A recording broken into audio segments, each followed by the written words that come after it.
ભગવતે વાસુદેવાય.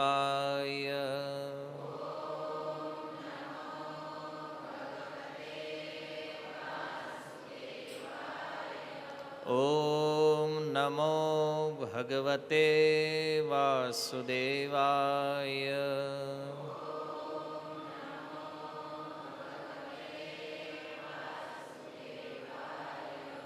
ઓમ નમો ભગવતે વાસુદેવાય.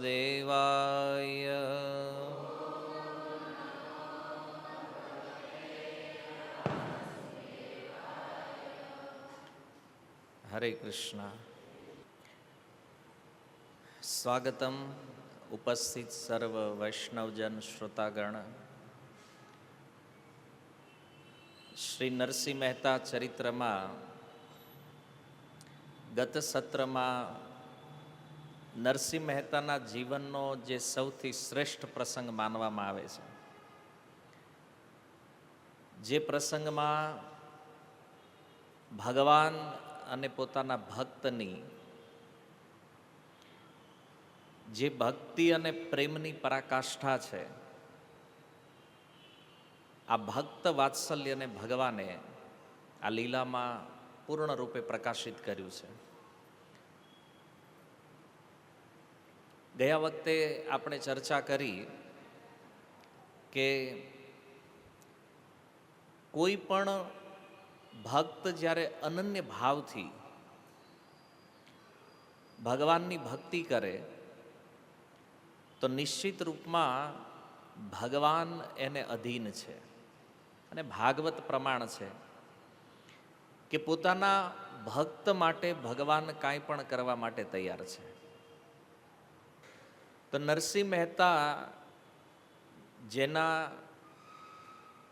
નાતવાળા જે લોકો છે, નાગર બ્રાહ્મણો, અને વિશેષ રૂપથી એના વિરોધીઓ હતા અને અવસર શોધતા હતા કે ભાઈ ક્યાંક ને ક્યાંક ચાન્સ મળે તો આને ક્યાંક હલવાડીએ, ક્યાંક નીચા બતાવીએ. અને એ ભાવમાં એ ઘટના બની ગઈ કે જે તીર્થવાસીઓ આવ્યા ચાર, એને આ લોકોએ મળીને મહેતા નરસિંહના ઘરે મોકલી દીધા. મહેતાની ઈચ્છા નહીં હોવા છતાં એણે હુંડી લખી ભગવાનના વિશ્વાસ ઉપર કે ભગવાન તો સ્વીકાર કરી લેશે. અને આ એક અદ્ભુત વિશ્વાસ છે કે જ્યાં બેંક નથી, જ્યાં બેંકમાં ખાતું નથી અને એનો ચેક લખી નાખ્યો છે. તો એક શ્રેષ્ઠ ભરોસો હતો ભગવાન ઉપર. અને એ હુંડી લઈને જ્યારે પહોંચ્યા અને ત્યાં ગયા ત્યારે ખબર પડી કે આવી કોઈ બેંક અહીંયા છે, જે બેંકનો ચેક લઈને આપણે આવ્યા છીએ, આવી કોઈ બેંક દ્વારકામાં અસ્તિત્વમાં જ નથી. અને શામળસા શેઠ જેના નામે હુંડી લખાઈ છે, ભૂખ તરસ ભૂલીને એને શોધવા માટે આ લાગી ગયા ચારેય. પણ સંધ્યા સમય થવા આવ્યો, હજી સુધી કોઈ પતો મળ્યો નહીં. અને સંધ્યા સમયે અચાનક ભગવાન પ્રગટ થયા. અને ભગવાનનું પ્રાગટ્ય થયું તો થોડું એવું ભગવાનના એ રૂપનું વર્ણન આપણે સાંભળ્યું કે ભગવાન એક શેઠનો વેશ લઈ અને દ્વારકાની અંદર ઉપસ્થિત થયા, જ્યાં આ ગામની બહાર આવી ગયા છે. આ ચારેય વ્યક્તિઓ, એને લાગ્યું કે હવે એવી તો કોઈ દુકાન નથી જ્યાં જઈને આપણે પૂછ્યું નથી, અને ગામની બહાર આવીને બેઠા છે. અને એ સમયે ભગવાન ખભા ઉપર થેલી લઈ અને કોણ નરસિંહની હુંડી લઈને આવ્યું છે, કોની પાસે નરસિંહની હુંડી છે, આવું બોલતા બોલતા એ બજારમાંથી નીકળી રહ્યા છે.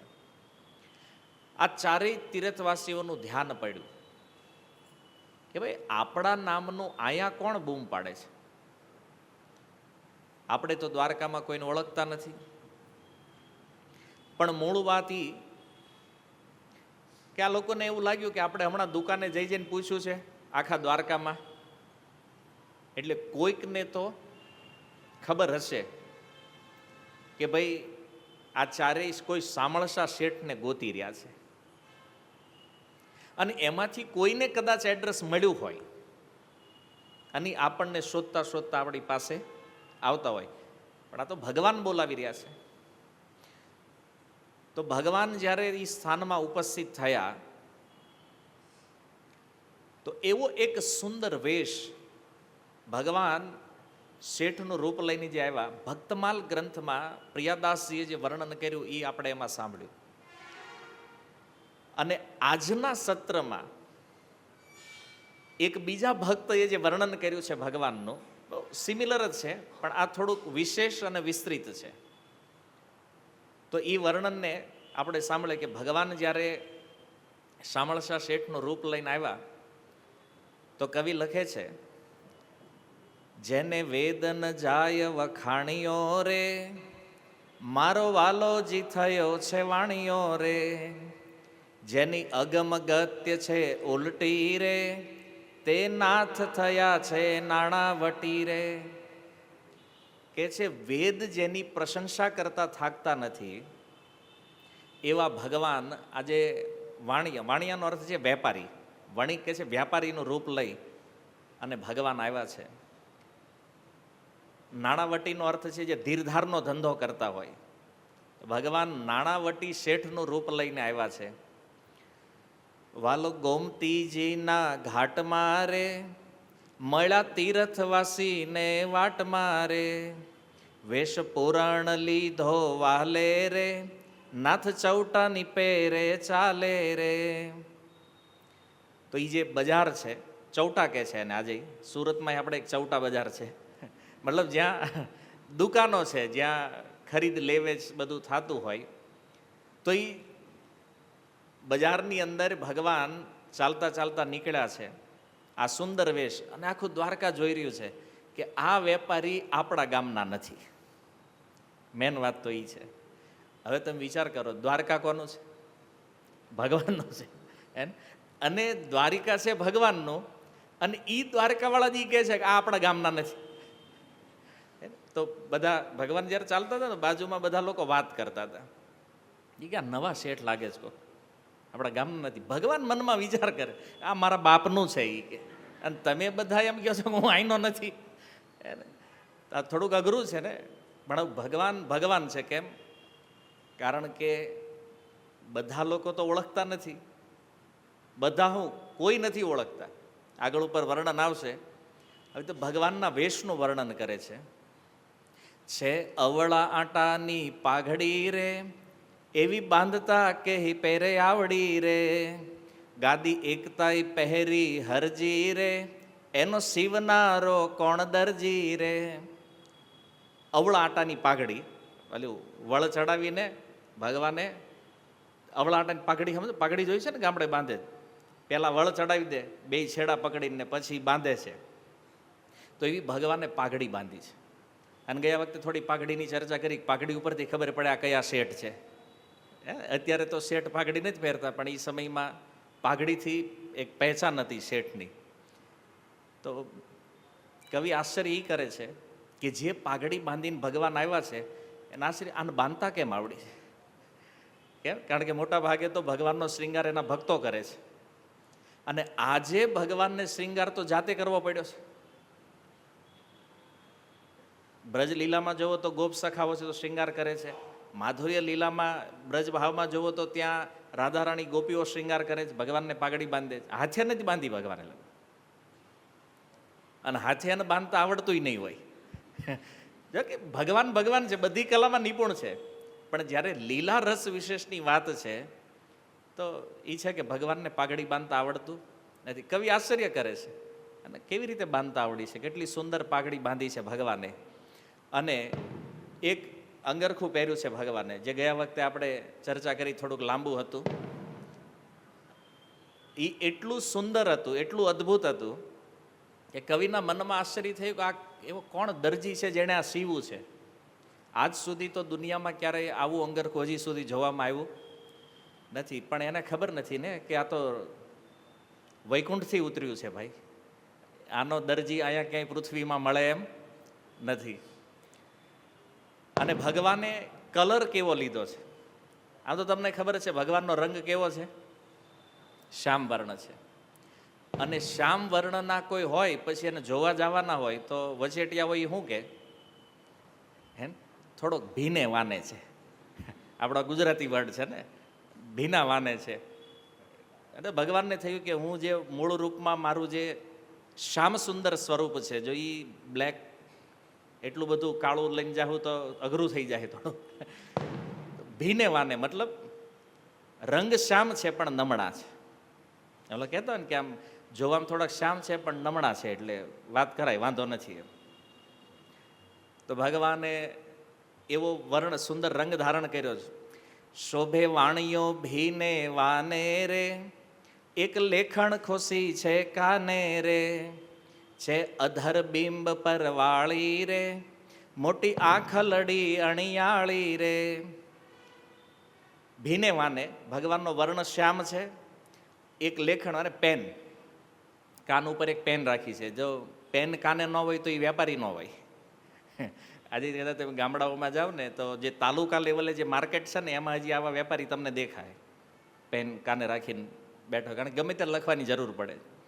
તો એક પેન કાનમાં રાખી છે. અધર બિંબ પરવાળી રે, ભગવાનના સુંદર મધુર જે હોઠ છે ગુલાબી વર્ણના છે. બિંબ ફળ, હવે એની વ્યાખ્યા તમને નહીં સમજમાં આવે, કારણ કે બિંબ ફળ તમે જોયું નથી કેવું હોય, લાલ રંગનું. એવું સુંદર બિંબ ફળનો જેવો રંગ છે ને એવો ભગવાનના હોઠનો રંગ છે. અને આંખો થોડી મોટી છે ને અણિયાળી છે. આમ ભગવાનની આંખોની ઉપમા કમળ સાથે આપી છે. શું કહે? કમલ નયન ભગવાનને, કમળની પાંખડી જેવી. પાંખડીનું જે અણી હોય છે ને એમ ભગવાનની આંખ થોડી અણિયાળી, મતલબ અહીંયાથી લાંબી છે. એને કાને તો કુંડળ જગમગે રે, નાસિકા દીવાની શગે રે, હસતા ખંજન પડે છે ગાલે રે, મોટું કપાળ જણાવે છે તાલે રે, દાંત રૂડા દિશે છે હસતા રે, હીરા તેજ કરે જેમ કસતા રે, શોભે ધન રેખા હથેળીએ રે, આંગળીએ વીટીને વેલિયા રે. ભગવાનના રૂપનું વર્ણન કરતા કહે છે કે કાનમાં કુંડળ ઝગમગી રહ્યા છે. મતલબ ભગવાનના કુંડળ એટલા સુંદર છે. ભગવાનના કુંડળનો આકાર શું છે ખબર છે? મકરાકૃત કુંડળ છે. મકર કોને કહે છે? મકર મછલી, મીન. માછલીના આકારના ભગવાન કુંડળ ધારણ કરે છે. મકરાકૃત કુંડળ છે. તો દામોદર અષ્ટકમ ગાવશો તો ખ્યાલ હોવો જોઈએ ભગવાનના કુંડળનું એમાંય વર્ણન છે. પણ કુંડળ ભગવાન એક જ હરખા રાખે છે હર વખતે, એમાં વેરાયટી નથી. આપણને એમ થાય કે અલગ અલગ પ્રકારના પહેરવાના. મકરાકૃત કુંડળ છે ભગવાનના, અને ઝગમગી રહ્યા છે. મતલબ એટલો બધો ચળકાટ છે. આપણે જેમ ઘરેણા પહેરવીને પછી અમુક સમય કાળા થઈ જાય એવું ભગવાનને નથી. ભગવાનના આભૂષણોની પણ સ્વરૂપ સ્થિતિ છે, એ હંમેશા એમાં રહે છે. કારણ કે આપણા આભૂષણ જડ છે ને, જ્યારે ભગવાનના આભૂષણ ચિન્મય છે. અને નાક ભગવાનનું કેવું છે? દીવાની જ્યોત જેવું. દીવાની જ્યોત અહીં કહે છે નાસિકા દીવાની શગ, શગ કહે છે જ્યોતને. તો દીવો જ્યારે સળગતો હોય તો જ્યારે જ્યોત ઊભી હોય તો ઉપરથી આમ, જો તમે દીવાનું ડ્રોઈંગ કરો તો કેવું હોય છે? અણી બને છે ને ઉપર એક. તો જો પ્રકૃતિમાં આ બધું જોયું હોય તો આ બધું વર્ણન સમજમાં આવે કે દીવો તો આટલો ધ્યાનથી ક્યારેય જોયો નથી આપણે. પણ આરતી જે ડેઈલી કરતા હોય એને ખબર હશે. દીવાની જ્યોત જેવું અણિયાળું નાક છે ભગવાનનું. અને ભગવાન જ્યારે હસે છે, આજુબાજુમાં જોતા જોતા હસતા, કારણ કે ભગવાનને દુઃખ તો છે જ નહીં, ઉદાસ તો ક્યારેય થતા નથી. તો આજુબાજુના લોકોના મનની વાત જાણીને ભગવાનને ક્યારેક ક્યારેક હસવું આવે છે રસ્તામાં. તો હસે છે ને તો ગાલમાં ખાડા પડે છે. અને ગાલમાં ખાડા પડે ને એ બધાને ગમે બહુ. એવું હોય છે ને, શું કહે એને ઇંગ્લિશમાં? ડિમ્પલ. ડિમ્પલ પિમ્પલ જે હોય. પણ મનુષ્યોમાં જો આવી વસ્તુ હોય તો લોકોને ગમે છે, એમ એ વ્યક્તિને જોવું ગમે. તો વિચાર કરો, આ તો ભગવાન છે હે ને. મનુષ્યોમાં તો આવ્યું છે, ભગવાનમાં તો નેચરલ છે. તો એટલા સુંદર ગાલે ખાડા પડે છે અને મોટું વિશાળ કપાળ છે ભગવાનનું. અને ભગવાન જ્યારે હસે તો એના દાંત દેખાય છે. તો જેવું ભગવાન હસે ને બેય હોઠ વચ્ચે થોડી જગ્યા થાય તો એમ લાગે કે જાણે દાંતની અંદર હીરા ફિટ કર્યા છે, એટલા જ ભગવાનના દાંત ચમકીલા છે. અત્યારે એક ફેશન છે ને દાંતમાં હીરા ફિટ કરાવવાની, તો એમાં ચમક નથી આવતી, પણ ભગવાનના દાંતની નેચરલ ચમક ડાયમંડ જેવી છે કે એમ એ કલ્પનામાં તમે જુઓ કે કોઈના દાંતમાં હીરા જડ્યા હોય ને એ હસે તો એ દ્રશ્ય કેટલું સુંદર લાગતું હોય. તો ભગવાન જ્યારે હસે છે તો એના દાંતનું એવું તેજ છે જે આમ લાગે કે ભાઈ હીરા જડ્યા છે. કદાચ અહીંથી જ કોન્સેપ્ટ લોકોમાં આવ્યો છે કે દાંતમાં હીરા ફિટ કરાવવા જોઈએ. ધની લોકો કરાવે છે, હજી ભારતમાં નથી આવ્યું, વિદેશોમાં લોકો કરે છે. અને ભગવાનના હાથ, હથેળીઓ જે છે તેની રેખા આપણે જ્યોતિષીઓને બતાવી કે અમારી રેખા કેણપા જાય છે, પણ ભગવાનના હથેળીઓની રેખા છે ધની. આજ ભગવાન શેઠ બનીને આવ્યા છે. તો વાસ્તવમાં ભગવાન તો લક્ષ્મીપતિ છે અને તો કોઈ કમી નથી ધનની, પણ છતાં કવિ કહે છે કે ધન રેખા પૂરેપૂરી છે, મતલબ અનલિમિટેડ ધની છે ભગવાન. એની પાસે કોઈ કમી નથી ધનની. તો લક્ષ્મી જેની પત્ની છે એને કમી કેવી રીતે હોય ધનની? ભાઈ, આંગળીએ વીટી ને વેલિયા. વીટી વેલિયા સમજો છો? જે જૂના માતાઓ છે એને પૂછજો, એ લોકો તમને કહેશે એ શું હોય. આંગળીમાં પહેરે છે, મતલબ એક નાની વીટી ને મોટી વીટી. એક વીટી એટલે એની એક સાઈઝ નાની હોય ને વેલિયા મતલબ થોડા મોટી સાઈઝમાં હોય. તો આ ભગવાને ધારણ કર્યા છે બધી આંગળીઓમાં. કોક એક આંગળી મીટી પહેરતા હોય, કોઈ બેમાં પહેરે, પણ બહુ પૈસા હોય 10 પહેરે. તો ભગવાનની આંગળીઓમાં અને અંગૂઠામાં ને બધે કાંઈક ને કાંઈક આભૂષણો લાગેલા છે. ટુકડા બંધ તે બેવડા રે, ગુણ ક્યાંથી શીખ્યા તમો એવડા રે. સોનાની સાંકળીને કંઠે દોરો રે, કેડે પાતળીયો કંદોરો રે. બિરાજે ભૂમતાની જ્યોત રે, કેડે ખોસી પિત્તળની દોત રે. ઓઢી પીછોડી તખાંધે રે, દુંદાળો ને મોટી ફાંદે રે. વસ્ત્ર પાંચે પહેર્યા સોજા રે, પગે પહેર્યા સાદા મોજા રે. એને આવડે હાથનો લટકો રે, સાદી દોરનો કેડે પટકો રે. ભગવાનના વસ્ત્રનું વર્ણન કરે છે. ટુકડા બંધ તે બેવડા રે, ગુણ ક્યાંથી શીખ્યા તમે એવડા રે. કે ભગવાન આટલો સુંદર શૃંગાર કરીને આવ્યા છે. કવિ આશ્ચર્ય કરે છે કે આ તમે ક્યાંથી શીખ્યા છો. પણ એ કવિને કદાચ ખબર નહીં હોય કે કૃષ્ણના ગુરુ કોણ છે. હે ને, આટલો સુંદર શૃંગાર ભગવાને કર્યો છે, કોણે શીખવાડ્યું છે? કૃષ્ણના ગુરુ કોણ છે? શૃંગારના ગુરુ કોણ છે? રાધારાણી છે. હે ને, રાધારાણીથી શીખ્યા છે, તો એના શૃંગારમાં કોઈ કમી નથી. સોનાની સાંકળી મતલબ ગળામાં ચેન પહેર્યો છે ભગવાને, અને એક પતલો દોરો પહેર્યો છે. મતલબ સાંકળીનો અર્થ છે જાડો ચેન, અને દોરો કહેવાય પતલા ચેનને. આપણે તો ગમે એ ગળામાં પહેરી બધાને ચેન કહી, પણ આભૂષણોમાં તે અલગ અલગ પ્રકાર છે.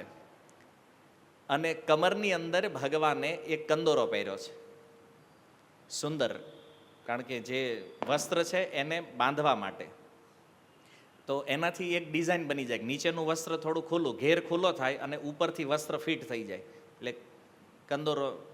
સમજો, કંદોરો મતલબ બોલ્યો નહીં જે નોર્મલી માતાઓ પહેરતા હોય. કંદોરો મતલબ એક બેલ્ટ છે આખો સોનાનો, અને એક દોરી બાંધી છે ભગવાને કમરમાં, અને દોરીના છેડે ફૂમકા છે. કેટલા છે ફૂમકા? 2. એક છેડે 2 ફૂમકા છે, એક છેડે 3 છે. અને એ જે છેડો છે ત્યાં પિત્તળની દોત. દોત સમજો છો? ગુજરાતી છો, દોત કોને કહેવાય? દવાત નામ સાંભળ્યું? દવાત નથી ખબર? કાચા ગુજરાતી છો. પેલા લખવા માટે જેમાં ઇંક ભરે ને, શાહી જેમાં રાખે, શું કહેવાય એને? ખડિયો. એનું ઓરિજિનલ ગુજરાતી વર્ડિંગ છે દોત અથવા દવાત કહે એને, જેમાં બોળીને પછી પેલા કલમથી લખતા હોય.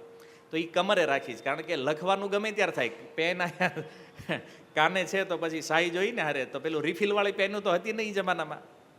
તો આ બંને વસ્તુ ભગવાન, એ જે દોરી બાંધી છે ત્યાં આ દોત જે છે એને બાંધીને ભગવાને રાખી છે. અને ઓઢી પીછોડી તે ખાંધે રે, મતલબ ખેસ ભગવાને નાખ્યો છે પણ કંઈક અલગ ટાઈપનો છે, કારણ કે બંને ખભા ઉપર છે. અને એ મોટું પેટ છે. પેટનું વર્ણન તો ગઈ વખતે આપણે સાંભળ્યું હે કે ભગવાને જે પેટ હોવું જોઈએ એની કરતાં ઓવર પેટ પ્રદર્શન કર્યું છે આ વેશમાં.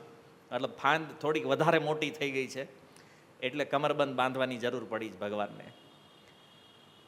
અને 5 પ્રકારના વસ્ત્ર ભગવાને ધારણ કર્યા છે, કારણ કે એક ધોતી છે, ઉપર અંગરખું થઈ ગયું, પછી કમરમાં એક કપડું છે, ઉપર અહીંયા ખેસના રૂપમાં બે સાઈડથી નાખેલું છે ભગવાને, જોયું ને, બે સાઈડ પટ્ટા લટકતા હોય એ રીતે. અને પગમાં મોજા પહેર્યા છે ભગવાને. મતલબ શિયાળામાં આવ્યા છે, હુંડી શિયાળામાં ગઈ હોય એવું લાગે છે. અને જ્યારે ભગવાન હાલે છે તો તમે શેઠને હાલતા જોઈએ ને, હાથ આમ કરીને હાલતા હોય, તો હાથનો લટકો કરતા કરતા ભગવાન ચાલે છે. અને કમર ઉપર કહે છે સાદી દોરનો કેડે પટકો રે. નોર્મલ મતલબ અત્યારે જે મશીન ખાલી એમ્બ્રોડરી જે બનાવે ને, જેમાં બીજું કોઈ મટીરિયલ ન હોય, એ વર્કનો ભગવાને પટ્ટો બાંધ્યો છે એક. તો આ રીતે ભગવાન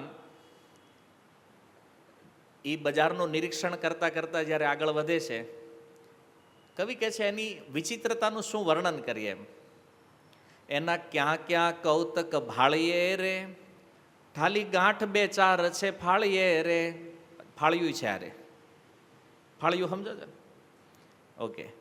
ત્રિકમજી વાણિયાની તોલે રે, ઉતાવળું ને તોતળું બોલે રે. શોભે વાઘો છાંટ્યો કેસર રે, મોટા પારેખ શ્રી પરમેશ્વર રે. મારો નાથજી નીચે ખમણે રે, ભટ્ટ પ્રેમાનંદ જાય ભમણે રે. તો ભગવાને એવો વિચિત્ર વેશ બનાવ્યો છે, એ ફાળિયામાં 2-4 ગાંઠ મારેલી છે. મતલબ એને આમ ખાલી આમ નાખી દીધું ખંભે એવું નથી, એને બરાબર ભગવાને સજાવીને બાંધ્યું છે, ખબર ને, ક્રોસમાં બાંધ્યું છે, 2 ગાંઠ મારી છે. અને ત્રિકમજી વાણિયાની તોલે રે, પરફેક્ટ એક વણિકનો વેશ ભગવાને લીધો છે.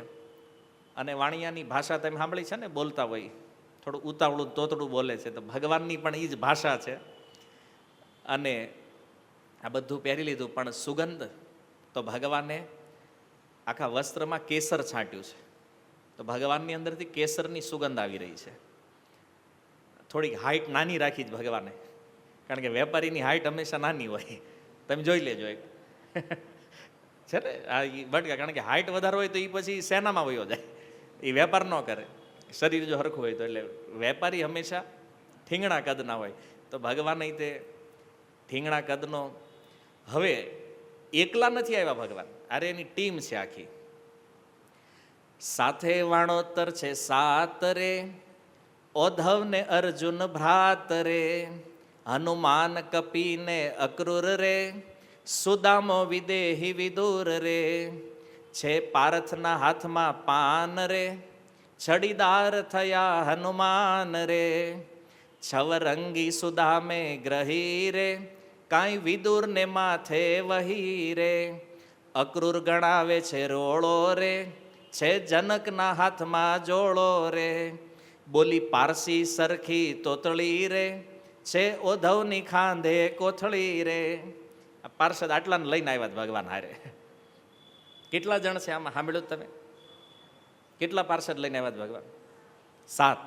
પહેલી લાઈનમાં આવી ગયું એટલે. બાકી કાંઈ તમને ખબર નથી, એટલે આટલું હું ગાવ ને તમે સમજી જાઓ એટલી વારમાં. 7 ભક્તને સાથે લઈને આવ્યા છે ભગવાન. એમાં એક છે ઉદ્ધવજી, ઓધવ મતલબ ઉદ્ધવ, અને ભાઈ અર્જુન, હનુમાનજી મહારાજ, અક્રૂરજી, સુદામા, જનક મહારાજ અને વિદુરજી. 7 વ્યક્તિ હારે છે. અને 7 કામ શું કરે છે? પાર્થના હાથમાં, પાર્થ અર્જુન છે, એના હાથમાં પાન છે. મતલબ વાણિયાનું પાન હોવું જોઈએ. તો એક મોઢામાંય છે અને એક ડબ્બીમાંય છે આરે. તો અર્જુનની લઈને હાલે છે આરે. અને છડીદાર થયા હનુમાન.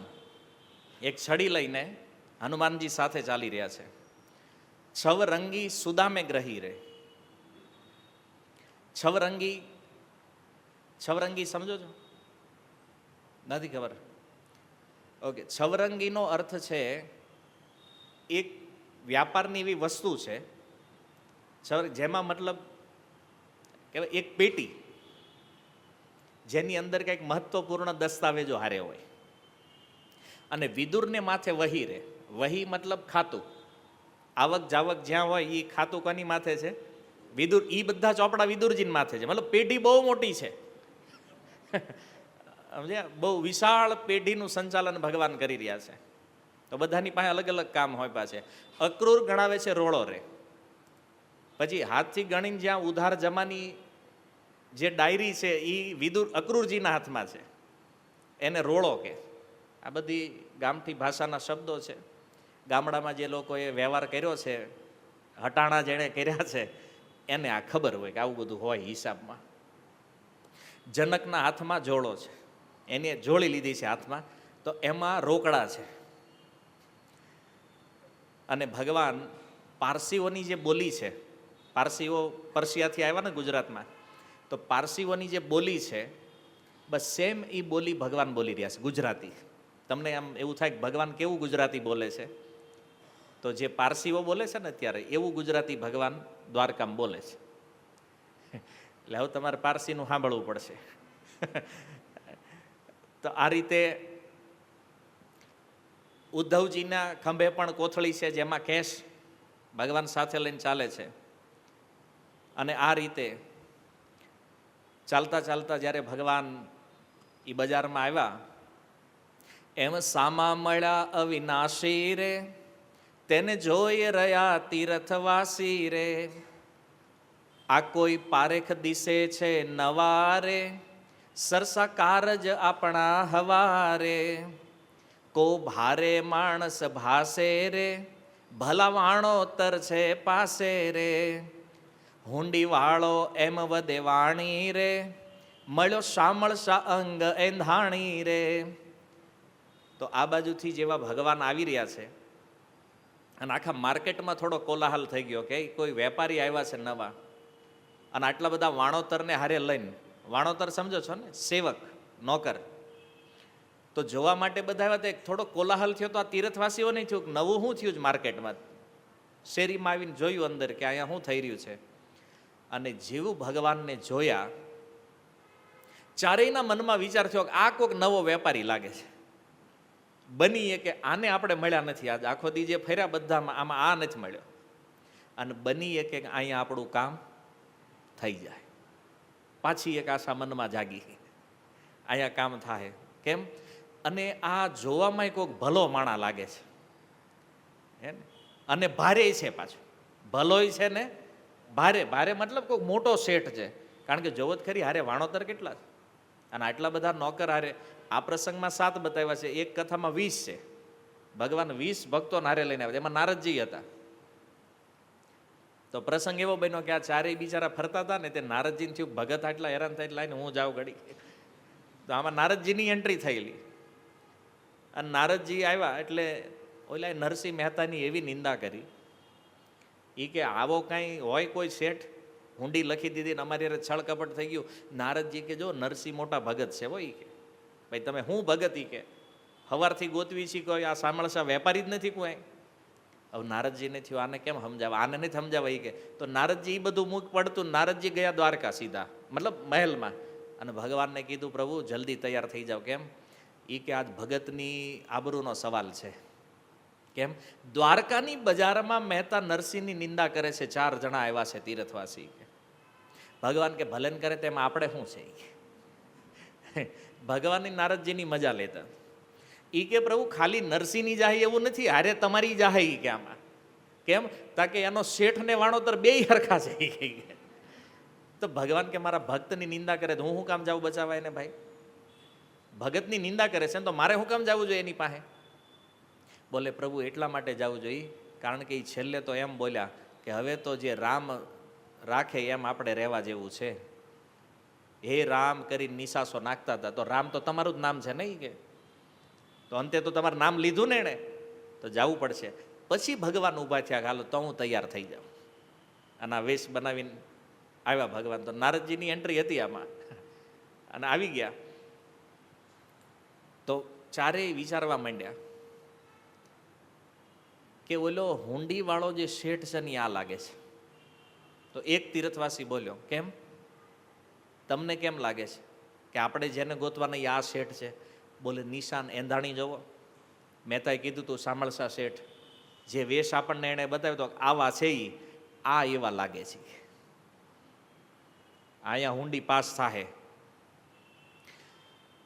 તો આવી રીતે આપસમાં ચર્ચા કરતા હતા. અને એ સમયે ભગવાન બધાને જોતા જોતા આગળ વધી રહ્યા છે. કવિ કહે છે, ઈંડે સહુને મસ્તક નામતો રે, પૈસાદાર દિશે છે પામતો રે, કેમ બોલાય આપણા રંગ કરે, આઘા જઈને પાછા ઓસંકે રે. અને એ ભગવાનનું ઐશ્વર્ય જોયું એણે કે આટલા મોટા શેઠ છે. ઘડીક તો એ પાછા વહી ગયા જ્યાં હતા નાન્યા, સાઈડમાં વહી આવો, આપણે ડિસ્કશન અહીંયા આપણું કદાચ સાંભળી જાય તો આમાં લોચો થઈ જાય, આવડા મોટા શેઠની વાત અહીં ન કરાય. વહી ગયા જ્યાં ખૂણામાં હતા ત્યાં પાછા.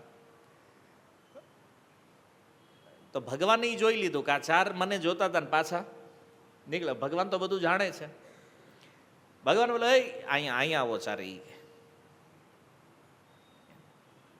તેના મનની વાર્તા જાણી રે, બોલ્યા આફણીએ સારંગ પાણી રે, કા રહો છો લજ્જા પામી રે, ત્યારે બોલ્યા મસ્તક નામી રે. આફણીએ મતલબ ભગવાને જલ્દી જલ્દી કીધું, એને થયું કે ભાગી જાય પાછું ટાઈમ લાગશે હજી, બોલો જલ્દી અહીંયા આવો. તમે કેમ શરમાવશો? કેમ પહેલી વાર દ્વારકા આવ્યા છો? હવે ના ના, એમ ક્યારેક ક્યારેક આંટો ફેરો મારીએ, પણ હવે આટલા મોટા શેઠ આની અમે બોલવું હું? ચારેયને એ મનમાં નથી આવતું હું કહેવું આને. તો ભગવાને કીધું શાંત થઈ જાઓ અને શાંતિથી નિરાતે મને કહો. ત્યારે એ તીર્થવાસીઓ કહે છે, અમે જૂનાગઢથી આવ્યા રે, હુંડી નરસૈયાની લાવ્યા રે, સાંભળ્યું નરસૈયાનું નામ રે, ધાઈ ભેટ્યા સુંદર શ્યામ રે. ઓલા કીધું અમે જૂનાગઢથી આવ્યા ને મહેતા નરસિંહની હુંડી લાવ્યા. ભગવાને દોડતા જઈને ચારેયને આલિંગન આપી દીધું એને. કેમ? મારા ભક્તનો પત્ર લઈને આવ્યા છે ને. તો જો ભગવાનને મહેતા નરસિંહમાં કેટલો પ્રેમ છે કે નરસિંહના સંબંધે જે વ્યક્તિ અહીંયા આવ્યા છે એને તે ભગવાન આટલું પ્રેમથી મળી રહ્યા છે. ભગવાનનું આલિંગન લેવું કોઈ સરળ કામ નથી ને, પણ મહેતા નરસિંહના સંસર્ગથી, મહેતાના સંબંધથી આને ભગવાનનું આલિંગન મળી ગયું. અને ઓલા તો હજી જ વિચારે છે કે આ તો શેઠ છે, એને ખબર નથી કે આ ભગવાન છે. અને જૂનાગઢ વહી જાય ત્યાં જ નહીં ખબર પડે કે આ ભગવાન છે. તો આ રીતે ભગવાને સુંદર એની ઉપર કૃપા કરી, પણ એ કૃપાનું કારણ માત્ર મહેતા નરસિંહ છે. પછી તો ભગવાને કીધું કે લાવો હુંડી. હુંડી એણે ત્યાં જોઈ, અને હુંડી જોઈ ભગવાન એ હુંડી વાંચવા માંડ્યા. પણ એ પહેલાં પેલા તીર્થવાસીઓ જે હતા એણે પ્રશ્ન કર્યો કે તમે નરસિંહને કેમ ઓળખો છો? બોલે કેમ ઓળખ્યું એટલે શેઠ છે અમારા. ઈ કે ભગવાન શું કહે છે? મહેતા નરસિંહ કોણ છે? શેઠ છે અમારા. એમ તો અમે હવારના ગોતવી છીએ તમને. આ હુંડી લઈને આટા મારીએ છીએ, બહુ ગોત્યા તમને આખો દિવસ, પણ તમે મળ્યા નહીં. આટલું ઓલાએ કીધું ને ત્યારે ભગવાન નીચું જોઈ ગયા. ત્યાંથી આપણી કથા કન્ટિન્યુ. ભગવાન નીચું શું કામ જોઈ ગયા? તો કે છે ભગવાનને શરમ લાગી થોડી. શરમ ભગવાનને શું કામ લાગે? મોડું થયું એટલે. પણ એની પાછળ એક ભાવ એ છે કે ગોપીજનો જ્યારે ભગવાનને મળવા માટે જાય છે, વેણુનાથ સાંભળ્યો, ગોપીઓ ભગવાનને મળવા માટે ગઈ. મળવા માટે ગઈ એટલે ભગવાન એને કીધું કે હવે આટલી રાત્રિએ તમારે અહીં ન આવવું જોઈએ, તમે જાઓ ઘરે પાછી. તો એ સમયે ગોપીજનો ભગવાનને કહે છે કે પ્રભુ તમને છે ને પ્રેમ કરતા આવડતું જ નથી. ગોપીઓ કૃષ્ણને શું કહે છે? તમને પ્રેમ કરતા આવડતું નથી. ભગવાન કે એવું નથી હાવ કે મને પ્રેમ કરતા નથી આવડતું. ભગવાન કે મને જ પ્રેમ કરતા આવડે છે, દુનિયામાં બીજા કોઈને નથી ફાવતું આ કામ. બહુ સુંદર ઉત્તર આપ્યો ભગવાને કે મને જ પ્રેમ કરતા આવડે છે. કેમ? ગોપીઓ કે એવું કેમ છે કે તમને પ્રેમ કરતા આવડે છે, અમને નથી આવડતું? બોલી એટલા માટે કે કોઈ પ્રેમ કરે અને એના બદલે કોઈ એને પ્રેમ કરે તો ભગવાન કે પ્રેમના બદલે પ્રેમ, એ તો વ્યવહાર થઈ ગયો. તમે કોઈને ગિફ્ટ આપ્યું, કોઈએ તમને ગિફ્ટ આપ્યો, તો વ્યવહાર થઈ ગયો ને. પણ તમે કોઈને કાંઈ ન દીધું હોય અને છતાં એ તમને આપે તો જ દેખાય ને આનો પ્રેમ છે આપણા, થાય ને. તો ભગવાને કીધું પ્રેમની સામે પ્રેમ છે ને એ વાસ્તવિક પ્રેમ નથી, એ વ્યવહાર છે. અને ભગવાન કે હું વ્યવહાર કોઈ દી કરતો નથી. હા, ભગવાનનો એક ગુણ આ છે, ભગવાન કોઈ દી વ્યવહાર નથી કરતા. ભગવાન પ્રેમ કરે ને પછી એમાં કાંઈ જોતા નથી. એટલે આપણે ઘણી વાર એવું માનતો કે આપણે ભગવાનને પ્રેમ કરશું તો ભગવાન આપણને પ્રેમ કરશે. ના, આપણે પ્રેમ કરીએ કે ન કરીએ એ તો આપણને પ્રેમ કરે છે. હા, તકલીફ ખાલી એટલી છે કે આજ સુધી આપણને ખબર પડી નથી કે આપણને ખરેખર પ્રેમ કોણ કરે છે. એને આપણને એવું છે ઘરવાળા પ્રેમ કરે કે ઘરવાળી પ્રેમ કરે, છોકરા પ્રેમ કરે, માતા પિતા પ્રેમ કરે છે, સંબંધીઓ પ્રેમ કરે છે, મિત્રો પ્રેમ કરે છે. ના, અસલી પ્રેમ કરવા વાળું પાત્ર ભગવાન કૃષ્ણ છે, એ આપણને પ્રેમ કરે છે. અને આ નથી સમજાતું ને એટલે સંસારમાં પ્રેમ ગોતીએ છીએ આપણે. ખબર નથી અસલી પ્રેમ કરવાળું વ્યક્તિત્વ ભગવાન છે. આ જાણકારી નહીં હોવાના કારણે પ્રેમ બીજામાં દેખાય છે આપણને, અને અથવા શોધીએ છીએ બીજા લોકોમાં અથવા બીજી વસ્તુઓમાં. તો ભગવાન કહે છે મારે ત્યાં વ્યવહાર નથી, પ્યોર પ્રેમ છે. તો ગોપીઓ કે કાંઈ સમજાતું નથી, તમે શું બોલો છો? ભગવાન કે હું લેટ કરું છું જ્યારે જ્યારે આવવામાં. કોઈ ભક્ત બોલાવે, હવે આને જો મળવાનું જ હતું તીર્થવાસીઓને, તો પછી ભગવાન હવારે મળી ગયા હોત તો શું વાંધો હતો? પહેલો પ્રશ્ન એ છે. હવારે જ મળી ગયા હોત, આને આખો દિવસ દ્વારકામાં ભટકાવ્યા અને છેલ્લે આવ્યા તો ખરી જ પાછા ઊંડી લેવા, તો હવારમાં આવી ગયા હોત તો આવી શકે કે નહીં? ભગવાન નહીં આવવાનું કારણ શું છે? ભગવાન કે હું લેટ આવું છું એનું રીઝન એ છે કે હું પ્રેમ ધન કેવી રીતે વધે એ ચાહું છું. ગોપીઓને કીધું તમને હું જલ્દીથી દર્શન નથી આપતો. શું કામ? કારણ કે હું તમારી અંદર પ્રેમરૂપી ધન વધે એ મારી ચાહના છે. અચ્છા, આજે આપણે એમ કહીએ કે પ્રભુજી તમે કહો છો કે નામ જપ કરીએ ભગવાન મળી જાય, કેટલી માળા કરી નાખી, કેમ નથી આવતા? એ પ્રેમની તીવ્રતા જ્યાં સુધી નહીં વધે ને ત્યાં સુધી ભગવાન નહીં આવે. એ વાટ જોશે કે હજી આનું પ્રેમ ધન વધવું જોઈએ, અને પ્રેમ ધન વધશે તો ભગવાન આવશે. તો ભગવાનના નહીં આવવાનું જે રીઝન છે એ છે કે ભગવાન આપણા પ્રેમને વધારવા માગે છે, એને પરિપક્વ અવસ્થામાં લઈ જવા માગે છે, એટલે નથી આવતા. બાકી એને કોઈની સામે આવે તો હું તકલીફ શું છે ભાઈ? આવી શકે છે ને? નહીં આવે. તો આજે વિયોગ છે એમાં ભગવાન પ્રેમની વૃદ્ધિ કરે છે, વધારે છે આ પ્રેમને. હવે એક ઉદાહરણથી સમજો કે રસ્તાની અંદર તમે જઈ રહ્યા હોય ને 500ની નોટ મળે, શું થાય? ખુશી થાય. એમાં એટલું બધું હોય જરો, ખુશી થાય ને 500 રૂપિયા મળે. અને વળી પાછો થોડા આગળ ચાલો ને એની નોટ પાછી ખોવાઈ જાય તો દુઃખ થાય. અચ્છા, હવે તમે વિચાર કરો કે 500 તમારા હતા, છતાં સુખ દુઃખની અનુભૂતિ આવી ને. નોટ તો આપણી હતી નહીં, તો મળી ગઈ તો પ્રસન્ન થઈ ગયા, અને એ જ નોટ પાછી વહી ગઈ તો દુઃખ થયું. તો આ ઉદાહરણથી ભગવાન એ સમજાવે છે કે હું ક્યારેક અંતર ધ્યાન થઈ જાઉં, અદૃશ્ય થઈ જાઉં, અથવા મોડો આવું, તો મારો ઉદ્દેશ્ય એ નથી કે હું તમારા દુઃખને વધારી રહ્યો છું. ભગવાન કહે છે હું તમારું પ્રેમ ધન વધારી રહ્યો છું, એમ તમારા પ્રેમની વૃદ્ધિ કરી રહ્યો છું, એટલા માટે હું લેટ. તો હવે લેટ ભગવાન શું કામ આવે છે એ કારણ સમજમાં આવી ગયું, કેમ મોડું કરે છે. તમે મારા માટે અહીં ચિંતામાં છો. ભગવાને કીધું તમે અહીંયા જ્યારે હું અંતર ધ્યાન થયો રાસલીલામાંથી, તો તમે બધી ગોપીઓ ચિંતામાં હતી, બરાબર, પણ તમને એ ખબર નથી કે હું કરતો હતો એ. અચ્છા, આપણને એમ થાય કે આપણે માળા કરવી છે, આ બધું સત્સંગ કરીએ છીએ, અને ભગવાન તો એ બેઠા બેઠા એ શું કરતા છે. જવાબ ભગવાન આપે છે કે જે તમે અહીંયા મારા માટે ચિંતામાં છો, હું ત્યાં તમારું ભજન કરું છું. ये यथा माम प्रपद्यन्ते तांस्तथैव भजाम्यहम, ગીતામાં કહે છે ભગવાન. આ સંસારમાં જ્યારે કોઈ ભગવાનની ભક્તિ કરે ને, ત્યારે પોતાના ધામની અંદર બેઠા બેઠા ભગવાન એ ભક્તનું ચિંતન કરે છે.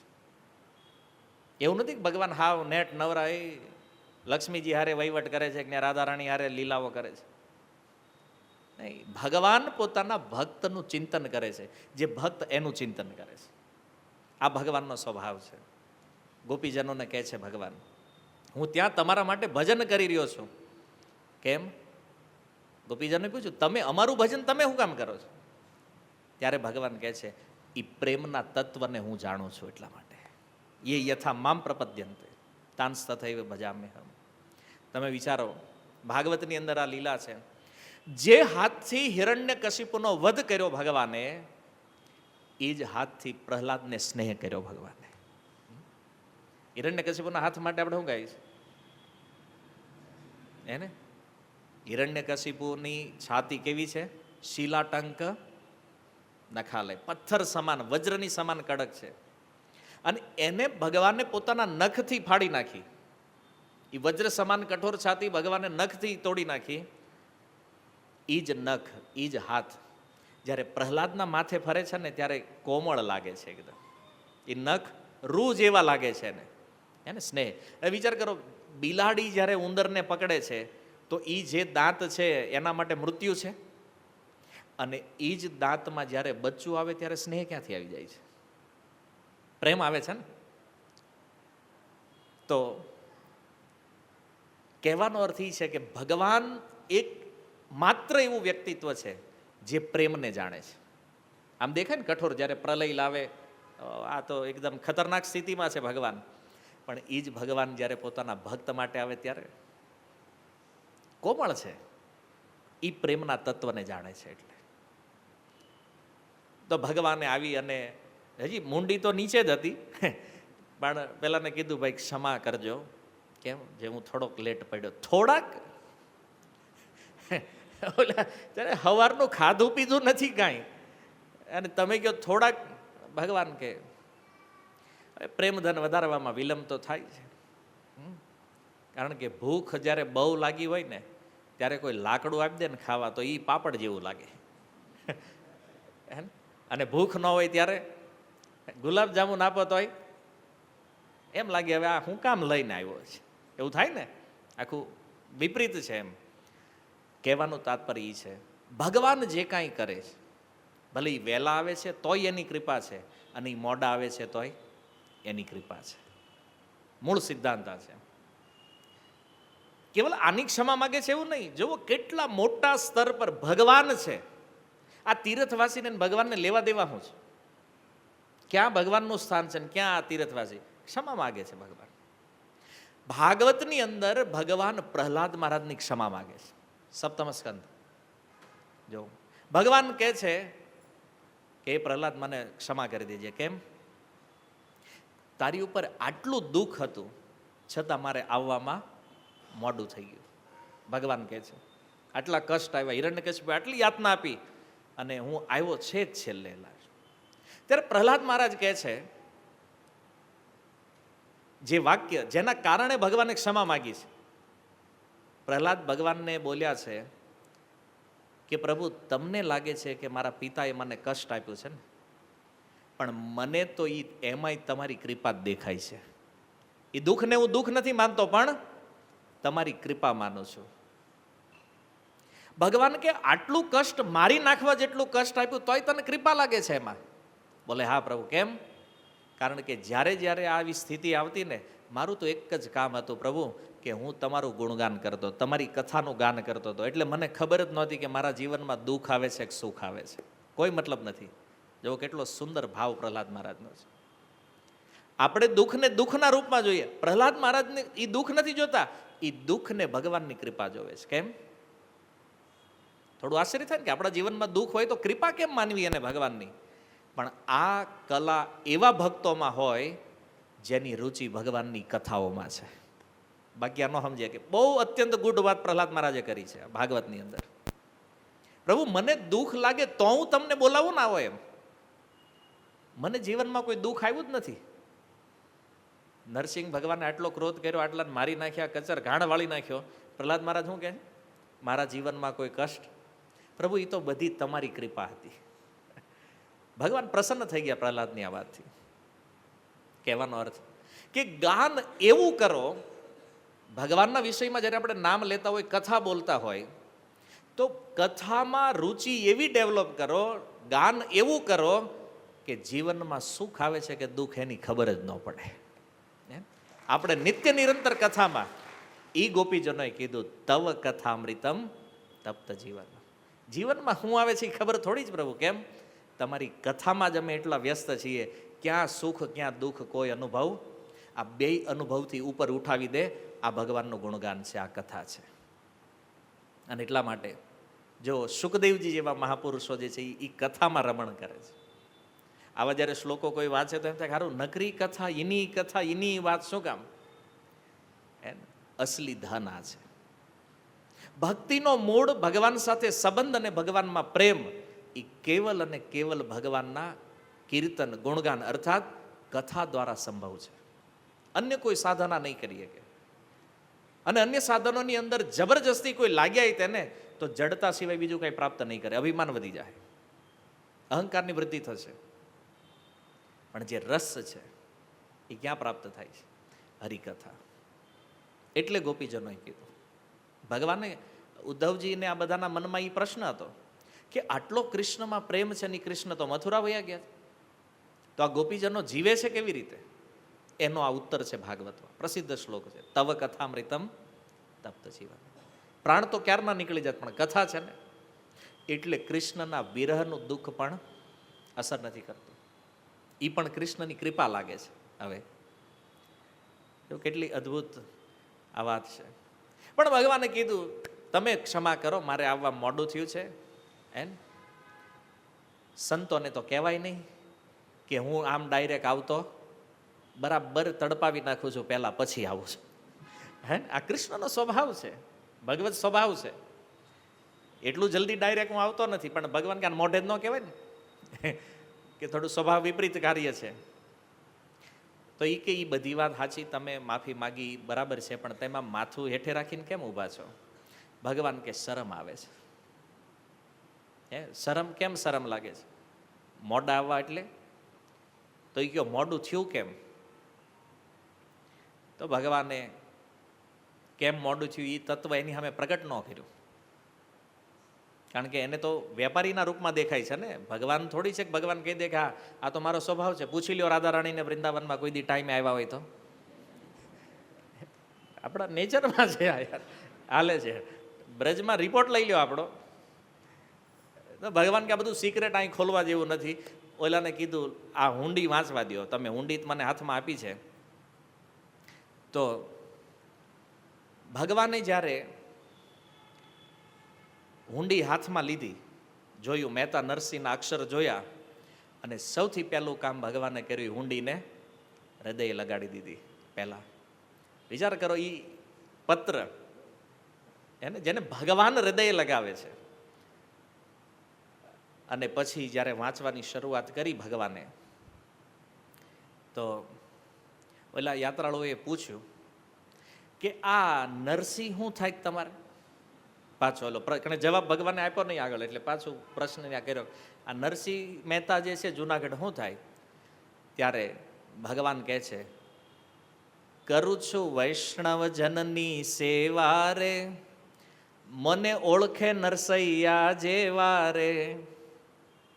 અને કીધું ને, સવારથી અમે ફરીએ છીએ, આખો દી ફર્યા, દ્વારકામાં તમને કોઈ ઓળખતું નથી.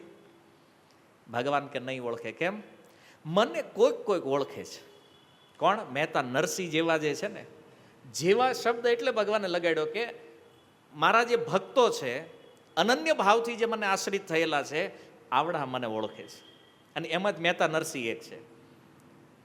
અને એવા જે મારા વૈષ્ણવજન છે ને, ભગવાન કે હું એની સેવામાં છું. નરસિંહ જેવા જે છે ને એ ઓળખે છે.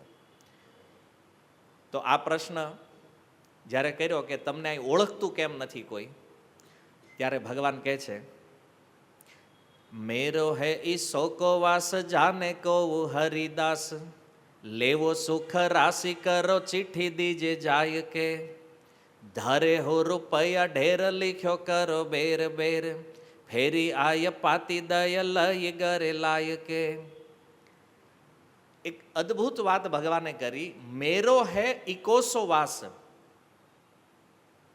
ઇકોસો કે છે એકાંતવાસ. ભગવાન કહે છે હું છે ને માર્કેટમાં નથી રહેતો, તો થોડોક અલગ રહું છું. આપણી દુકાન માર્કેટમાં નથી, તો થોડી અલગ છે. આટલી હવે ઓલા રિટર્ન જાય ને તો ભગવાન દર્શન કરાવશે ને દુકાનનું. તો ઓલાને આશ્ચર્ય થયું, એ કે માર્કેટમાં રહેતા નથી, દુકાન તમારી અહીં છે નહીં, ધંધો ક્યાં કરો તમે? ભગવાન કે બધું એકાંતમાં હાલે છે. એક અદ્ભુત ધંધો કોઈ દી એકાંતમાં હાલે? મતલબ એવી જગ્યાએ કે જ્યાં કોઈ હોય જ નહીં. ભગવાન કે મારી દુકાન એવી જગ્યાએ છે ત્યાં કોઈ આવતું નથી. હવે આ તીર્થવાસી ખબર નહીં, ભગવાન એકદમ ક્લિયર સંકેત આપી રહ્યા છે કે હું કોણ છું. ઓલા સમજતા જ નથી. ભગવાન કીધું મારું બધું એકાંતમાં હાલે. તો માણસને કમસે કમ એટલો તો વિચાર આવવો જોઈએ ને કે ધંધો કોઈ દી એવી જગ્યા હાલે. માની લો તમે હિમાલયમાં જાઓ ને ત્યાં જઈને સોનાની દુકાન ખોલો, જ્વેલરી શોરૂમ હાલે? આ તો ભગવાને એવું કીધું કે મારી દુકાન છે પણ બધાથી અલગ છે, જ્યાં કોઈની નથી ત્યાં. તો ઓલાને વિચાર ન આવ્યો, એ કે આની બજારમાં દુકાન નથી, એકાંતમાં છે, ધંધો કેમ? ઓલે કીધું કે આ બધા તમારી હારે છે એ કોણ છે? બોલે એ બધા અમારા વાણોતર છે. અને ભગવાન કે આ જ ધંધો સંભાળે છે, હું તો એકાંતમાં રહું છું. હું બહુ ધંધામાં ધ્યાન, મેં આને સોંપી દીધું જ બધું. આજે હારે આવ્યા છે ને આ ટીમ આખી છે, આ સંભાળે છે. તો એક વાત ભગવાને કરી, જ્યારે એણે પૂછ્યું ધંધાનું, તો ધંધાની વિગત ભગવાને આપી દીધી. તો એ કે તમે વેપારી છો, ધંધો કરો છો, ભલે એકાંતમાં એકાંતમાં દુકાન તમારી છે, પણ એવો કોઈ વેપારી તમે જોયો છે જેને કોઈ ઓળખતું જ ન હોય ને તો એની દુકાન હોય? ભગવાન કે હું ધંધોય કરું છું, વેપારી છું, પણ મને કોઈ ઓળખતું, તો ધંધો હાલે કઈ રીતે? તો ભગવાને કીધું એવું નથી, મને કોઈ નથી ઓળખતું. મારે જેની યાર ધંધો કરવાનો છે એ મને ઓળખે છે. કોઈક તમારા ફિક્સ કસ્ટમર હોય તો પછી હિમાલયમાં દુકાન હાલે. તો ભગવાને કીધું કે આપણા ફિક્સ કસ્ટમર જે છે ને એ ઓળખે છે. એટલે ભગવાને કીધું મેરો હે ઇકોસો વાસ જાને કૌ હરિદાસ. જાને કૌ હરિદાસ માને કોઈ હરિદાસ જે છે એ મને જાણે છે. આટલું ભગવાને ક્લિયર બોલ્યા તોય ઓલાની લાઈટ થઈ નહીં કે આ કોઈ વેપારી નથી, આ સાક્ષાત દ્વારકાધીશ છે. આમાં તો ક્લિયર છે ને, સમજાઈ જાય એવું છે. ન સમજમાં આવ્યું. કોઈ હરિદાસ મને જાણે છે, બધા નહીં, બધા દાસ નથી જાણતા, કોઈક. એટલે ભગવાને હરિદાસ શબ્દ પ્રયોગ કર્યો. જે ખાસ મારો દાસ છે ને એ જાણે, બધાને જ જાણતા. કેમ? કારણ કે દાસ બહુ બધા હોય. કોઈ દામદાસ છે, કોઈ કામદાસ છે, કોઈ ક્રોધદાસ છે, કોઈ દમડીદાસ છે, કોઈ ચમડીદાસ છે, કોઈ લડ્ડુદાસ, પેંડાદાસ, બહુ બધા દાસ છે દુનિયામાં. તો ભગવાન કે એ બધા દાસ નથી જાણતા મને. કોણ જાણે છે? હરિદાસ. તો હવે આપણે નક્કી કરો આપણે આમ જ કયા દાસમાં છીએ. એને મોટા ભાગે આ તો ચમડીદાસ હોય કે દમડીદાસ હોય. દમડીદાસ માને પેમેન્ટ વાહે જે છે કે બહુ બધું ધન મળે એ શું છે? દમડીદાસ.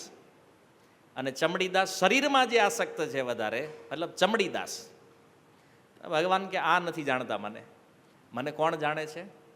કોઈ કોઈ હરિદાસ, મારા જે પ્રખર દાસ જે છે, પ્રખર ભક્ત જે છે, એ બધા મને જાણે છે. તો ભગવાન એકદમ સત્ય બોલી રહ્યા છે, એકદમ દીવા જેવું ક્લિયર કે ભાઈ હું છું ભગવાન, પણ ઓલાની બુદ્ધિ પકડી શકતી નથી. આ પ્રસંગથી એક વાત તો નક્કી થઈ ગઈ કે સાક્ષાત ભગવાન પણ આપણી સામે આવી જાય તો એ આપણને ઓળખાય નહીં. એટલે આનાથી એ સાબિત થયું કે ભગવાનની વાહે જવાનું બંધ. હા, કારણ કે તમને મળી ગયા તો તમે ઓળખવાના છો નહીં, તો શું કરશો એની વાહે જઈને? એટલે ભક્તિ સિદ્ધાંત મહારાજ કહેતા, કામ એવું કરો કે ભગવાન તમને જોવા માટે આવે. તમારે એને જોવા જવાની જરૂર નથી. તમે કંઈક એવું કરો. અહીંયા પ્રભુપાદ જ્યારે અમેરિકામાં પ્રચાર કરવા ગયા ને, તો એક ભક્ત વિચાર કરતો હતો કે હું પ્રચાર કેવી રીતે કરું. એને બિચારાને કંઈ શાસ્ત્ર આવડે નહીં, બોલતા આવડે નહીં. તો એણે શું કર્યું, એક એ સમયે અમેરિકામાં એક આંદોલન થઈ રહ્યું હતું. તો બધા ટીવી વાળા, કેમેરાવાળા બધા હોય, તે આંદોલનવાળા હાલે ને એની વાહે હાથમાં પાટીઓ લઈને હાલે, ચેન્ટ હરે કૃષ્ણ એન્ડ બી હેપી. બધા પેપરમાં છપાઈ ગયું રોજ. હરે કૃષ્ણમાં આમંત્ર જપો અને સુખી થાઓ. તો જરૂર નથી. તો એ કાર્ય જ્યારે પ્રભુપાદજીએ જોયું, પ્રભુપાદ ખુશ થઈ ગયા, આને સારો આઈડિયા લગાવ્યો છે પ્રચાર માટે. તો કામ એવું કરવું જોઈએ કે સીધા નજરમાં આવી જાય ભગવાનની. પણ આ વાત બિલકુલ સત્ય છે કે ભગવાન સાક્ષાત સામે આવે તોય કોઈની ઓળખ થવાની નથી. કોણ ઓળખે છે એને? જે વિતૃષ્ણ છે, જેની અંદર કોઈ કામનાઓ નથી, જેની અંદર કોઈ પ્રકારના વિકારો નથી, સંસારમાં જેની ઈચ્છાઓ સમાપ્ત થઈ ગઈ છે બધી. વિતૃષ્ણમતી જે છે, પિતામહ ભીષ્મ જે કહે છે, ઇતિમતી રૂપકલ્પિતા વિતૃષ્ણા ભગવતી સાત્વત પુંગવે. આવી વિતૃષ્ણમતી જે છે, એવા જે શુદ્ધ ભાવના જે ભક્તો છે, ભગવાન કહે છે એ મને જાણે છે. હજારો ઋષિમુનિઓ, હજારો લોકો આવ્યા એ કુરુક્ષેત્રમાં, પણ કૃષ્ણ તત્વનું પ્રવચન કોણે કર્યું છે? પિતામહ ભીષ્મએ. કારણ કે એ જાણે છે આ કૃષ્ણ કોણ છે. ગીતામાં પણ ભગવાન એટલે કીધું, એ અર્જુન ભક્ત્યા મામ અભિજાનાતિ, મારો જે ભક્ત છે એ મને જાણે છે. ભગવાન નહીં કીધું બધા જાણશે, જ્ઞાની કર્મી વેદાંતી જે હોય એ બધા, ના. ભક્ત્યા મામ અભિજાનાતિ, મારો ભક્ત જે છે એ મને પૂર્ણ રૂપેણ જાણે છે. આ ભગવાનનું વચન છે. અને આ વાત મને ભગવાનની બહુ ગમે છે. ભક્ત જાણી શકે છે, બીજાનું કામ નથી. ગોસ્વામી તુલસીદાસજીએ લખ્યું છે, સોઈ જાને જેહી દેહુ જનાઈ, જાનત તુમ હી હોઈ જાય. તુલસીદાસજી કહે છે કે ભગવાન કોને ઓળખાય? બોલે ભગવાન જેને ઓળખાવવા માગે એ જ એને ઓળખી શકે, બીજા કોઈનું કામ નથી. હવે વિચાર કરો, આટલા પાર્ષદ, સ્વયં ભગવાન, બધા સામે, તોય ઓલા ચારે હજી ગોથે જ જડેલા છે. અને એ હજી એ જ વિચારે છે કે સારું શેઠ મળી ગયા આપણને, લ્યો મેન કામ આપણું થઈ ગયું, નવ પૈસા નહીં જાય. મતલબ જે ડૂબવા ના થાય એ હજી એ વિચારમાં છે ને સામે સાક્ષાત ભગવાન છે. તમે બેયની સ્થિતિ કલ્પના કરો. સાક્ષાત ભગવાન સામે છે, આના મનમાં શું હાલે છે? આપણા પૈસા મળી જાય બસ. છે ને આશ્ચર્યની સ્થિતિ. કેમ કે ભગવાનની કૃપા જ્યાં સુધી નહીં થાય ત્યાં સુધી ભગવાનને કોઈ જાણી શકે નહીં. અચ્છા, પછી પ્રશ્ન તો હવે કૃપા કેવી રીતે થાય? તો એના માટે તો સાધુ સંગ સર્વશાસ્ત્ર કહે, લવ માત્ર સાધુ સંગ સર્વસિદ્ધિ હરિ. ભક્તોની સંગતિ વગર આ અસંભવ છે. અને ભગવાન નહીં થયું કે આ આવ્યા છે તો હવે હુંડી તો ભગવાન વાંચશે, પણ ભગવાને કીધું લેવો સુખ રાશિ કરો ચિઠ્ઠી દીજે જાય કે. ભગવાને એક શબ્દ પ્રયોગ કર્યો છે, સુખ રાશિ. એણે કીધું તમારું સુખ જેમાં છે એ ધન તમે લ્યો, ચિઠ્ઠી મને આપો ને તમે નીકળો અહીંથી. હકીકત આ સુખ રાશિ ભગવાને શબ્દ વાપરીને ઓલાને આમ કહેવાય ને કે એક બ્રહ્માસ્ત્ર મારી દીધું ભગવાને. સુખ રાશિ કહીને ભગવાને એને એની કમી બતાવી દીધી. પણ ઓલા કેમ હવે જેમાં ફ્યુઝ જ નથી ટ્યુબલાઇટ થવાની જ નથી ક્યારે. મૂળ વાત તો એ છે હે ને. ઘણી વાર એવું થાય ને, કોઈ પણ ભક્તને તેમ ગમે એટલું સમજાવો, ગમે એટલું કહો, પણ આપણે આમાં કેમ લાઇટ નહીં થતી? ફ્યુઝ નથી ભાઈ. ઉડી ગયો હોય સારો કરાય, આને છે જ નહીં. આને એ થયું ને, ભગવાને કીધું સુખ રાશિ, તો હકીકત તો એક ગાળ જેવું છે આ, કે આ સુખ રાશિ લ્યો અને અહીંથી નીકળો. ભગવાન કહે શું કામ? આપણા જેવા લોકો માટે સુખ રાશિ શું છે? કોઈ ડિમાન્ડ? ગોસ્વામીજી એક બહુ સુંદર વાત લખી છે માનસમાં. કામી પિયારી નારી જીમી, લોભી પ્રિય જીમી દામ. કામીને જેમ સ્ત્રી પ્રિય હોય અને લોભીને ધન પ્રિય હોય, એમ આપણા માટે તો સુખ રાશિ યાદ છે કે નથી? મારી લો, નોટોના બંડલ ને બંડલ આવવા માંડે, ભૂખ ભૂલાઈ જાય કે નહીં? આમ બંડલ જોઈને સામે આ શેર લોહી વધી જાય એમના, ખાધ્યા વગર. આ ધનનો પ્રભાવ છે. ક્યારેક જોજો સામે રાખીને તમારા જેટલા હોય ને, એકવાર આમ તિજોરીમાં ગોઠવીને આ છે, આમ ખાલી દર્શન કરી લ્યો ને, ત્યાં લોહી ચડવા માંડે ઘડી. ધનનો એવો પ્રભાવ છે. અને ખોટું તો નથી, પ્રમાણ છે ને. ઓલે હવારથી ખાધા પીધા વગરના આટા મારે છે, એ ચિંતામાં કે ધન ગયું. અને હવે જ્યારે શામળશા શેઠ મળી ગયા, હવે મનમાં આવી ગયું કે આ ધન મળવાનું છે, હવે ભૂખાઈ નથી ને તરસઈ નથી. બે સ્થિતિમાં હરખું છે. વયું ગયું તોય ભૂખ તરસ વહી ગઈ, અને મળી ગયું તોય હવે ભૂખ તરસ નથી. તમને સવારે ખબર પડે કે આપણા કરોડ લઈને કોઈક ઉઠી ગયું છે, અને સાંજે ખબર પડે કે તમારા જ રિટર્ન આવવાના છે, તો આખો દીનો થાક હાનની ખબર જે છે ને ઓગાળ નાખે. આને એ થયું મતલબ સુખ રાશિ ભગવાન એટલે કે છે તમારું સુખ ભગવાન કે મને મળવામાં, મારા દર્શનમાં નથી, તમારું સુખ 700 રૂપિયામાં છે. ભગવાન મળ્યા પછી સુખ ક્યાં ગોતે છે? ધનમાં. એટલે ભગવાનના શબ્દ વાપર્યો, સુખ રાશિ. આને લ્યો ને નીકળો. કેટલી અદ્ભુત વાત ભગવાન કરે છે. એકવાર લક્ષ્મીજી અને ભગવાનમાં વિવાદ થઈ ગયો. લક્ષ્મીજી કે મારા ભગત શ્રેષ્ઠ છે, ભગવાન કે નહીં મારા ભક્ત શ્રેષ્ઠ છે. તો હવે નક્કી કોણ કરે કોના ભક્ત શ્રેષ્ઠ છે?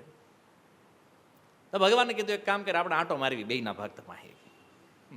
તો એક બ્રાહ્મણ ને બ્રાહ્મણીનું રૂપ લઈ ભગવાન લક્ષ્મીનારાયણ બે નીકળ્યા. ભગવાન કીધું પહેલા મારા ભગતને ત્યાં જાય. તો ભગવાનનો ભગત એટલે બિચારો ગરીબ ગયા. ખૂબ સુંદર સ્વાગત સત્કાર જે એની લેવલ પ્રમાણે જે કરવાનું હતું એણે કર્યું. બેયને બેહાર્યા, જમાડ્યા, અને પછી ત્યાંથી નીકળ્યા. પછી ગયા લક્ષ્મીજીના ભગત પાસે. હવે લક્ષ્મીજીનો ભગત તો શેઠ જ હોય. તો એને ત્યાં ગયા અને લક્ષ્મીજી ભગવાન કીધું તમે બહાર ઉભા રહ્યો, પહેલાં હું જઈશ અંદર. તો લક્ષ્મીજીએ અંદર એન્ટ્રી કરી અને ઓલા શેઠે કીધું આવો, કોઈ દેવી લાગો છો, બોલો. બોલે મારે ભોજન કરવું છે. શેઠ કે જમાડી દઈએ, એમાં હું વાંધો? તો કે હું એકલી નથી, તો આરે બ્રાહ્મણ દેવતાય છે, એને જમાડી દઈશું. લક્ષ્મીજીએ કીધું એમ નહીં, મારી એક શરત છે, હું સોનાની થાળીમાં જમીશ. ગ્લાસય સોનાનો, વાટકોય સોનાનો, ચમચી સોનાની, બધું ગોલ્ડ હોવું જોઈએ. હું ગોલ્ડની થાળી, ગોલ્ડના પાત્ર સિવાય પ્રસાદ નથી લેતી. તો એટલે વાણિયો ક્યારે હોનાનું ક્યાંથી લાવવું? એ કે ના તમે કહો, હું તમે એવી થાળી પણ હોનાની નથી મારી પાસે. લક્ષ્મીજી કે તું ચિંતા કરેમાં, જોળીમાંથી કાઢી આલે થાળી, આલે વાટક્યા, આલે ચમચી, ગ્લાસ ની જોળીમાંથી માંડ્યું નીકળવા. વાણિયો કે અદ્ભુત દેવી છે એ. હવે સાક્ષાત લક્ષ્મી એની પાસે થોડી કમી છે. જોળીમાંથી કાઢીને આપ્યું બધું, આખું બધું પાત્ર સોનાનું. અને ભગવાન હજી બહાર. તો એટલે કીધું વાંધો નહીં, તમને હવે તમારા જ પાત્રમાં જમાડવાના. બોલે હા આમાં જ હું જમીશ, પણ મારી હારે છે એ બ્રાહ્મણ. ભગવાન આપણને પત્તર હાલશે, આપી દો, વાંધો નહીં, સાદી પતરાવાળીમાં આપણે લઈ લેશું. તો પેલા વાણિયાએ કીધું કે સારું તમને પત્તર આપશું, આમને સોનાના પાત્ર આપશું. તો લક્ષ્મીજી કહે છે મારો એક નિયમ છે, હું એકાંતમાં ભોજન કરું છું, કોઈની સામે નહીં, આને બાર બેહાડો. તો એટલે કીધું ભાઈ તું અહીં બહાર વિયો જા, દરવાજાની બહાર હમણાં આવી જાય ને પત્તર. ભગવાન કે પાછા ભૂલી ન જતા હો શેઠ, એ કે ભૂલું નહીં, તું બહાર બેસી જાજે. એને બેહાર્યા બહાર, પત્તર આપી દીધું ત્યાં. અને પછી લક્ષ્મીજીએ ભોજન કર્યું. ભોજન કરીને કીધું હવે આજે વાસણ છે ને ફેંકી દો. કેમ? એકવાર જેમાં હું જમું એમાં ફરીને હું પ્રસાદ લેતી નથી. ફેંકી દો વાસણ બધા બહાર.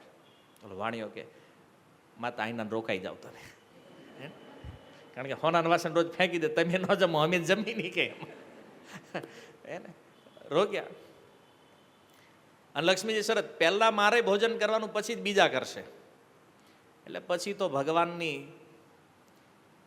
ત્યાં બહાર તો ભગવાન બિચારા પત્તર લઈને વાટ જોવે. અને પછી ઓલા નોકર આવ્યા, એણે કીધું કે અહીંયા તમને જમવાનું એમ નહીં મળે. કેમ? કારણ કે ઓલા દેવી આવ્યા, એ જમશે પછી તમારો વારો આવશે. ભગવાન ત્યાંથી જ ગાયબ થઈ ગયા. તો લક્ષ્મીજી હસવા માંડ્યા. એ કે મારા ભગત તમને પૂછતાય નથી. પણ વાસ્તવમાં ભગવાનના ભક્તોનું સ્તર અલગ છે. જેની મતિ ભગવાનમાં લાગી છે ને, એને સંસારથી કોઈ કામના, સંસારની વાત છોડો, એને ભગવાનથી પણ કોઈ કામના નથી.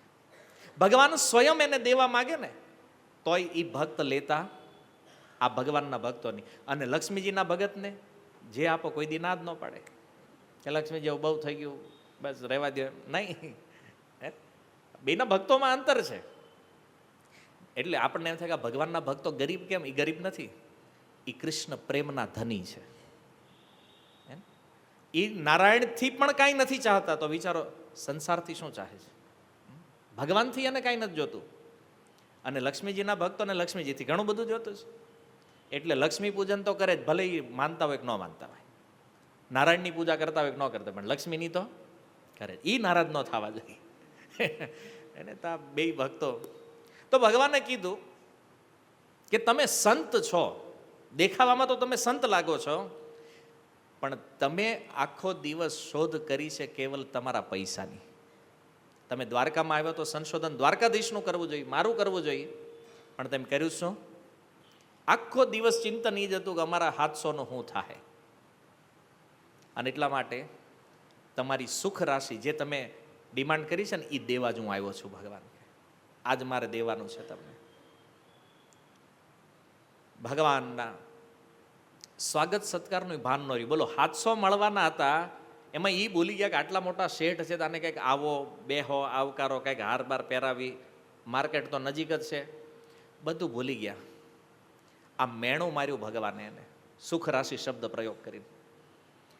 તમારું સુખ દ્વારકાધીશમાં નથી, તમારું સુખ પૈસામાં છે. એટલે ભગવાને કીધું જે સુખની કામના લઈને આવ્યા છો ને, એવું પૂરી થવાની છે તમારી. અચ્છા, એક પ્રશ્ન થાય કે ભગવાન આને મળ્યા કેમ? હવે આ તો આખા દ્વારકા ભલે ધામમાં ગયા, ધામવાસે કર્યો, પણ ચેતના તો પૈસાની જ હતી ને, એને તો 700 લેવાના હતા. મૂળ વાત તો એ હતી. ભાઈ ભગવાનના દર્શન, તીર્થવાસ આ બધું ગૌણ હતું. મેન ભાવ તો આમાં જ લાગેલો હતો. તો એનું આચાર્યો કારણ આપે છે કે એકમાત્ર મહેતા નરસિંહના સંપર્ક, મહેતા નરસિંહનો થોડો એવો સંગ, જે કીધું ને લવ માત્ર સાધુ સંગ, એ થોડો એવો સંગ મહેતા નરસિંહનો થયો, એના કારણે આને ભગવાનનું દર્શન થઈ ગયું. ભલે અપ્રત્યક્ષ રીતે છે, દર્શન મળ્યું છે. ભક્તોના સંગનો આ પ્રભાવ છે. આપણી પાત્રતા ન હોય, યોગ્યતા ન હોય, છતાં ભગવાનનું દર્શન કરાવી દે, આ સાધુ સંગ છે. એટલે આની મહિમા શાસ્ત્રોમાં વધારે છે. વારંવાર શાસ્ત્ર કહે છે સાધુ સંગ સર્વશાસ્ત્ર કહી, લવ માત્ર સાધુ સંગ સર્વસિદ્ધિ હઈ. આજે ભક્તોના જીવનમાં આપણે જોઈએ, ઘણા બધા ભક્તો હંમેશા કમ્પ્લેન જ કરતા હોય, પ્રભુ અમારા આ તકલીફ છે ને, અમારા આમ છે ને તેમ છે ને ઓલું. આ બધાનું એક જ કારણ છે, આ સાધુ સંગ નથી કર્યો અને સાધુઓની સેવા નથી કરી. આનું બીજું કોઈ કારણ નથી. બાકી શાસ્ત્ર તો ક્લિયર છે. આટલા ટાઈમથી સત્સંગ સાંભળો છો તો પ્રોબ્લેમ શું છે? હજી આ પ્રોબ્લેમ એક જ છે, સંગનો અભાવ, સેવાનો અભાવ છે. તો સંગના કારણે ભગવાન મળી તો ગયા, પણ જો સેવા નહોતી તો ભગવાન દૂર થઈ જાય, ખબર ન પડી કે આ ભગવાન છે. તો સાધુ સંગ એ ભક્તિનું જે કહેવાય ને રીઢની હડ્ડી છે, મતલબ આધાર સ્તંભ છે. સાધુ સંગ વગર ભજનની કોઈ કલ્પના કરી શકે નહીં. આ સંભવ નથી. તો આ રીતે ભગવાને કીધું કે એક કામ કરો, મહેતા નરસિંહની હુંડી આપણે વાંચીએ, પણ એ પહેલાં આને રોકડા 700 ગણ દો. બોલે કે હમણાં પહેલાં વાંચો જ ખરા, અંદર હું લખ્યું, કેટલા દેવાના. ભગવાન કે આ હુંડીની તો જરૂર જ નહોતી. ખાલી અહીં આવીને દ્વારકામાં કીધું હોત ને કે મહેતા નરસિંહે કીધું 700 દેવાના, ભગવાન કે હું એમનામ આપી દેત. એમ આ તો તમે મોટું કષ્ટ કરાવ્યું મહેતા નરસિંહ પાસે, હુંડી લખાવી. મહેતા નરસિંહનું નામ હાલે આયા ખાલી ભાઈ, હુંડીની શું જરૂર છે. અને ભગવાને જ્યારે હતા વાણોતરો, મતલબ આ પાર્ષદ એમને એને કીધું 700 સિક્કા ગણો અને 700 એ 700 નવા નક્કોર હોવા જોઈએ. ચાલુ વર્ષના થોડોય કટાઈ ગયેલો, કંઈક થોડો તૂટલો ફૂટલો હોય એવો એકય સિક્કો નહીં, નવા નક્કોર કોઈના હાથમાં હજી ન ગયા હોય ને એવા સિક્કા ગણો 700. અને આ બાજુ એ લોકો ગણતરી કરે અને આ બાજુ ભગવાન મહેતા નરસિંહની હુંડી વાંચે છે. તો 700 ગણવાના ને, તો જેમાં ટાઈમ લાગે છે. અને આ બાજુ હુંડી ભગવાને વાંચવાની શરૂ કરી. અક્ષર ઓળખ્યા દીના નાથે રે, હુંડી ચાપી હૃદય સાથે રે, વાંચવાને વહેલી વહેલી રે, હરખે હરજીએ હુંડી ઉકેલી રે. પહેલાં તો જે વાત કરી એમ હૃદયે લગાવી હુંડીને, અને કવિએ લખ્યું નરસિંહ મહેતાની હુંડી જોતા જોતા ભગવાનની આંખોથી માંડ્યા આંસુ પડવા. ભગવાન રડવા માંડ્યા હુંડી જોઈને. અને ભગવાનને થયું જલ્દી જલ્દી હું આ વાંચું. અને બહુ પ્રસન્નતાથી ભગવાન આ હુંડી વાંચવાની શરૂઆત કરે છે. તો એ હુંડીમાં મહેતાએ શું લખ્યું છે એ આવતા શુક્રવારે ચર્ચા કરીએ. પછી આવડાને જુનાગઢ પાછા મોકલી દઈએ આવતા શુક્રવારે. ઓકે, હરે કૃષ્ણ. શીલ પ્રભુપાદ કી નિતાય ગૌર પ્રેમાનંદે.